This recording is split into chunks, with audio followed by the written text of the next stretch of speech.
for the governor's signature. What does it do? Well, first of all, it's being compared already to Nazis and communism. The Archbishop of Los Angeles is comparing this law, well, it's not a law yet, but it's a bill that might become a law if the governor signs it.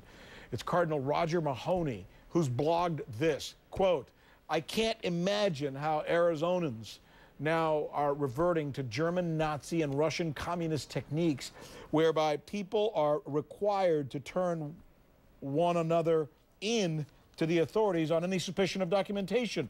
Police can now stop you on suspicion that you're an illegal immigrant. That's what this law does. Police can stop you on suspicion that you're an illegal immigrant. And it would also let citizens sue the government agencies that they don't think are enforcing immigration laws." Okay, listen to this. This is from the man who actually wrote this controversial Arizona bill. Take it, Raj. I just find it amazing that we continue to debate an issue that's so simple to me: enforce the laws. I understand the value of handcuffs when they're on the right people. Okay, that's Arizona State Senator Russell Pierce, who, by the way, is going to join me here on this program tomorrow to take us through the intent of his law. Joining me right now, constitutional law expert Professor Jonathan Turley, and Sojourners President Jim Wallis, author of Rediscovering Values on Wall Street, Main Street, and Your Street. Guys, we've got two things going on here. A, it's the moral question, and B is the question of legalities. And do we want to get this in now, Anjanette, or are we going to go to a break and bring him back? Let's do it now. All right, let's go to it. I want to start with you, Mr. Wallis. The idea that we are doing this, is there a problem here as you see it with this proposed bill in Arizona from a moral standpoint? Rick, I got up today in Washington, D.C. at 4 in the morning to fly out here to Phoenix to join statewide clergy here to say, this is the problem of harsh enforcement without comprehensive reform. So enforcement that breaks up families is unacceptable to us. Enforcement without compassion is immoral. Enforcement that doesn't recognize a broken system is not going to work. And so I met with families here this morning, and they're terrified. As you say, they can pick folks up if they suspect they might be illegal. Is that the problem, though? Because look, if you're here and you're not legally in the United States, you can certainly make a sound argument that you should be kicked out. So where's the moral problem here? Well, you know, there are two signs up at our border. One says no trespassing, one says help wanted. So I met a woman this morning who came here when she was a baby. She's 47 years old now. Her life is here, you know, and people are terrified. They're going to stop people if they forgot their wallet coming to work, if they're legal, and they can put them in jail. So they're not going to stop me. They're not going to stop white-skinned people.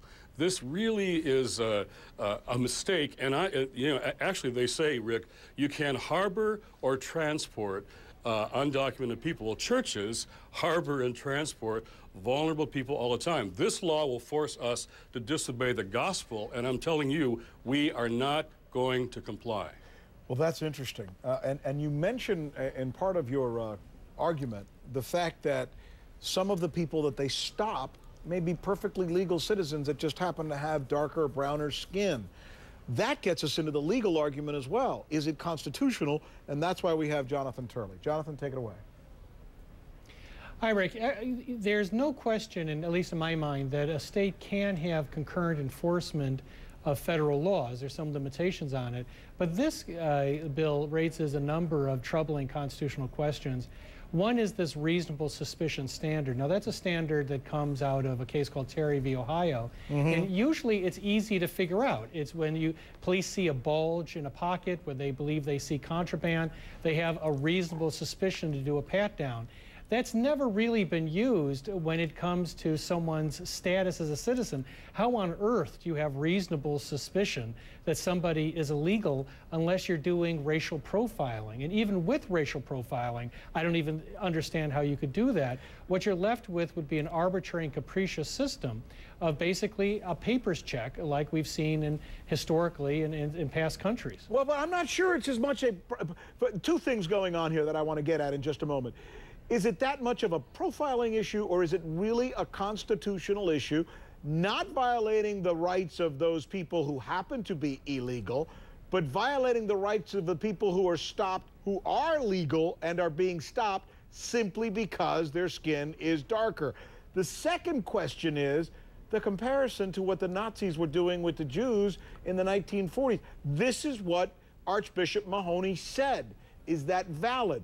And I'm going to ask you, Jim, about that in just a little bit. Two important parts of this conversation that people are having all over the country, and we'll have it right after this break.